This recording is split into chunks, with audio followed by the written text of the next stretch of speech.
Titanye Mila androatra Hekundekano Sivadivo Fitiavakwano Karatamboloa.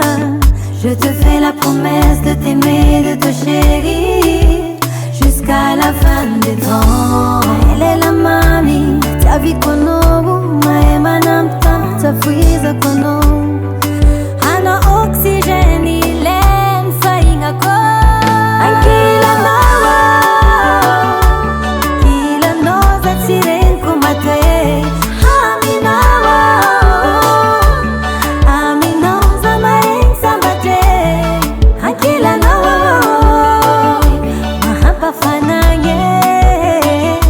Ankila nawa, forever baby, for love.